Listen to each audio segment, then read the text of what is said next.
This is Dabu7, an earthquake update. Taking a look here at the global incident map, you can see some of the most recent activity and the largest activity coming from the Fiji region. Vanuatu, Fiji, this whole area through here is known as the most active place on the planet in terms of earthquakes and constant movement on the ocean floor. Now, there's a part of the ocean floor just in this region here, just to the east, northeast, all through here, the ocean floor is starting to break apart. So, a lot of things happening in this region. So when we see big quakes, they do not always generate tsunamis. And as of right now, no tsunami warning, advisory, watch, or threat coming from this. Shows the location there. And if we take a look here, we can see that this was a super, super deep earthquake. When they're this deep, they hardly ever generate tsunamis. It's the ones that are like 20 kilometers of depth or less. They can really start to generate big tsunami waves. But fortunately, this one not creating a damaging tsunami wave. But when we have quakes like this, what they can do is they can shift things around. We can start to see some action down here in New Zealand next. And boy, oh boy, they can be devastating down here in this region.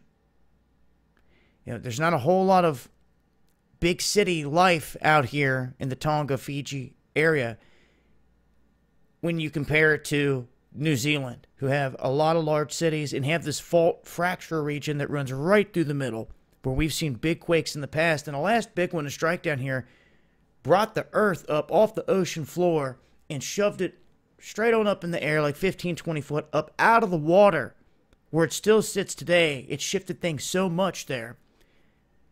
Then the last big quake that struck in Mexico City, it actually snapped the plate in the region because of all of the force. That's some updated information pertaining to that. Now, this region has been rather quiet. All of South America.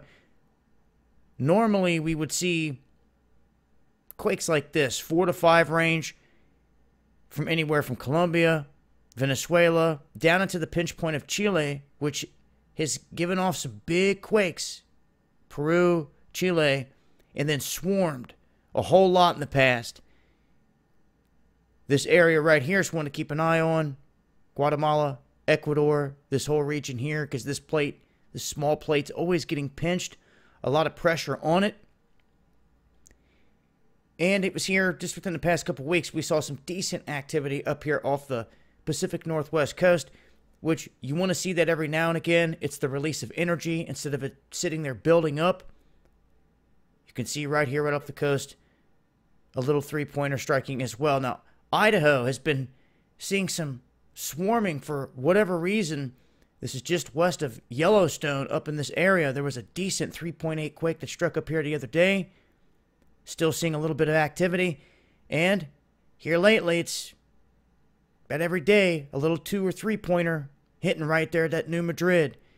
So it's constantly getting hit with these little ones. And it has been for some time.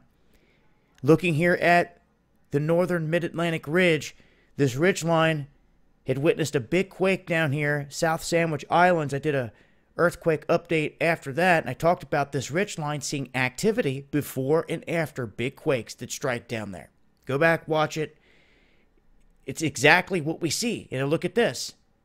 Right on up the line after that big quake. So we have a pattern. We see these things over and over again. And let's not forget, there was a big quake that struck right here just northeast of Iceland as well. I'm going to be doing a very important video on an impact crater. I already talked about the impact crater they found in Greenland. But man, the connection to 12,000 years ago and how everything changed now that we're putting all the pieces together, I'm telling you what, it's crazy. Because there's parts in the Carolinas and parts in the United States, these big circles, that have no rock in them. And other scientists have come along and said, well, how could they have possibly been made? One of the theories, the biggest ones, was ice. That ice hit it, melted, therefore there's nothing there, but it left an impression. Their theory that fireballs, meteorites, whatever, came in and hit this big shelf of ice, and chunks of it that rained down landed down here, and they actually have the path going right here this way, right toward the impact spot. So that's big in terms of a big find, but it still covered massive amounts of ice. In Greenland, just very mysterious anyway. Activity down here near the active volcano in Indonesia, 4.5, 9 hours ago, and a 5.2 here within the past hour here in the Solomon Sea. And that 5.2, the map splits right there in that region. They split it right in the most active region. So that's actually right there, right down the road, so to speak, from this one. But a look there at some updated earthquake activity globally. No tsunami threat from that. I will continue to update as things change. Make sure to follow me on Twitter for more. It's been Dabu7, Earthquake Update. Peace.